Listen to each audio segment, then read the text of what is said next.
नमस्कार मित्रों, good morning ये स्टूडेंट्स। एंड टुडे टर्म 2 के एम्प्लॉयमेंट वाले लेसन के ऊपर हम अपना विचार रखने आए हैं।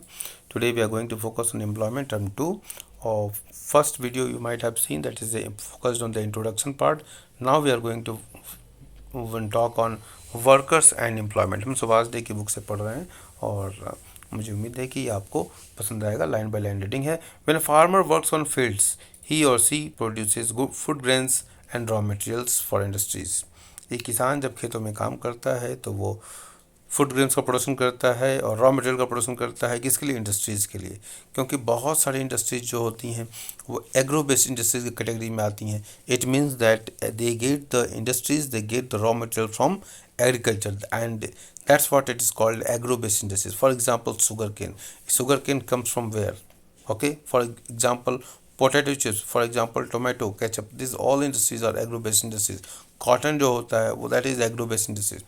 So cotton becomes cloth in textile mills and in power looms. बिल्कुल क्लियर है आपके लिए। lorries transport goods from one place to another place.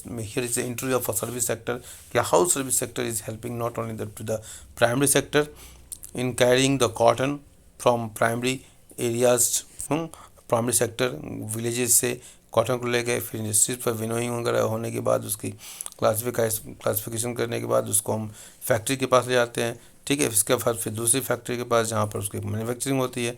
फिर अगेन उसको शॉपकीपर्स के या मॉल्स में ले आते हैं, बेचते हैं। तो that is the role of a service sector. So lorries transport goods from one place to another place. Those activities which contribute to the gross national product are called economic activities. Simple सा है definition है। Economic activities क्यों कहते हो भाई? हम लोग पढ़ाते थे पहले कि जिन एक्टिविटीज़ से पैसा मिलता है उसको हम इकोनॉमिक एक्टिविटीज़ कहते हैं। ठीक है, और पैसा मिलता है मतलब क्या हुआ? अगर इनकम मेथड से देखें तो इनकम का जनरेशन हो रहा है। ओके, तो कहीं ना कहीं वो हमारा जो नेशनल इनकम है, ग्रॉस नेशनल प्रोडक्ट जिसको कहते हैं, उसमें कंट्रीब्यूशन बढ़ता है अगर हम कोई भी काम इकोनॉमिक एक्टिविटी करते हैं। All those who are engaged in economic activities in whatever capacity, किसी भी स्तर पर वो काम करने वाले लोग हैं, अगर इकोनॉमिक एक्टिविटीज़ में लगे हुए हैं तो हाई और लो, ऊंचे या नीचे में, अपर क्लास का जो जॉब है, वाइट कॉलर जॉब या ब्लू कॉलर जॉब जिसको कह लेते हैं, आर वर्कर्स, उन सबको हम वर्कर कहेंगे।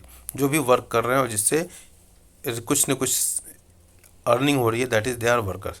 Even if some of them temporarily abstain from work due to illness, injury or other physical disability, bad weather, festivals, social or religious functions, they are also workers। कोई भी अगर वो illness में है, बीमार है, लेकिन इंजरी है, फिजिकल डिसेबिलिटी है, बैड वेदर है, फेस्टिवल्स है, कहीं भी अगर वो इंगेज है कुछ भी, लेकिन अगर उसने काम किया है और कर रहा है तो वो वर्कर्स है। Workers are also included all those who help the main workers in these activities. ठीक है, एक तो ये डिपेंडेंट वर्कर हो गए जो कुछ समय तक ऑफ रहते हैं।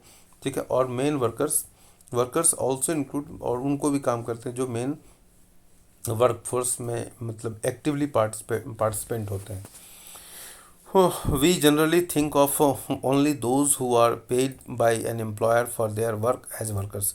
हम केवल वर्कर्स को उसकी कैटेगरी में रखते हैं जो जिसको एम्प्लॉयर कुछ पैसा देता है।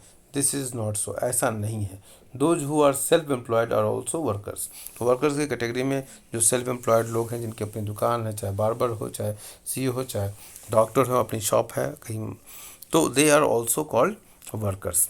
The nature of employment in India is multifaceted, मतलब इसके बहुत सारे आयाम हैं एम्प्लॉयमेंट में। इन नेचर ऑफ एम्प्लॉयमेंट है, बहुत तरह के एम्प्लॉयमेंट देखने को मिलते हैं। Some get employment throughout the year, पूरे साल कुछ लोगों को काम मिल जाता है। Some others get employment for only few months in a year, कुछ महीने के लिए मिलता है। Many workers don't get their fair wages for their work, और बहुत सारे ऐसे वर्कर हैं जिनको उन जो काम करते हैं उसका सही मायने में उनकी कीमत नहीं मिल पाती।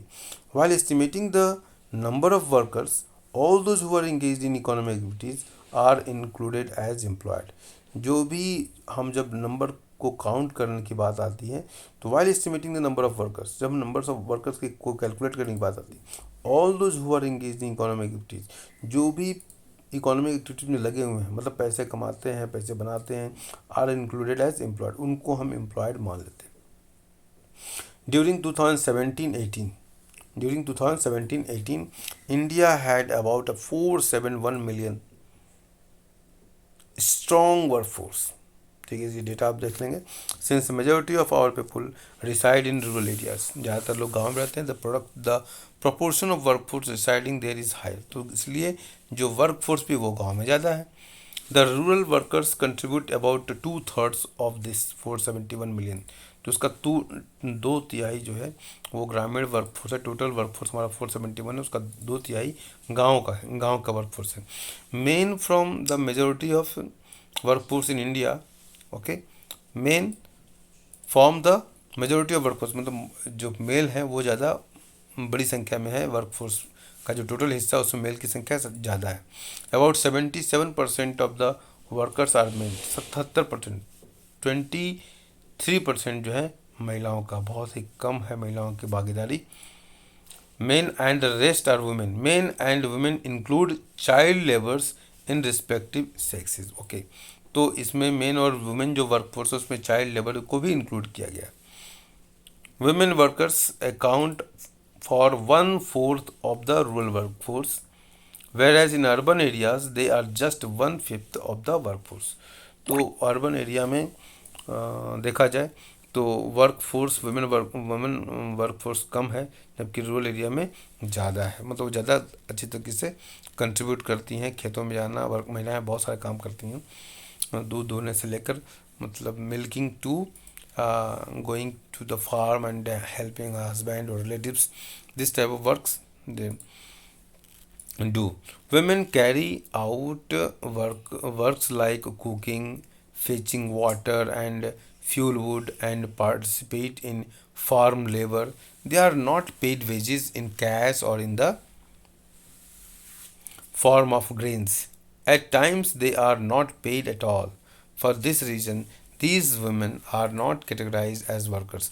बहुत समय तक इन वुमेन को फेयर वेजेस नहीं मिलते थे और उनको वर्कर्स की कैटेगरी में भी नहीं शामिल किया जाता था. Many households activities done by women are not recognized as production work. This is also true that घरों में जो महिलाएं काम करती हैं, they are not paid for that, and that's why their work is they are not considered as a part of work.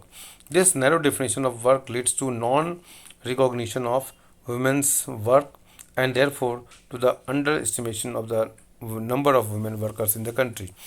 Okay, क्योंकि इनको recognise नहीं किया जाता है वुमेन के एक्टिविटीज़ को, वर्क को, और इसलिए नंबर ऑफ जो वर्क फोर्स है उसकी संख्या कम दिखाई देती है. Economist argue that these women should also be called workers. और इकोनॉमिस्ट क्या कहना है कि इन जो वर्क महिलाएं हैं उनके भी वर्क को रिकोगनाइज करने की ज़रूरत है, those who are doing the work at home. तो इस तरीके से हमने अभी वर्कर्स एंड एम्प्लॉयमेंट के बारे में जानकारी इकट्ठा की. फिर अगले वीडियो में मिलते हैं, तब तक के लिए बाय, धन्यवाद.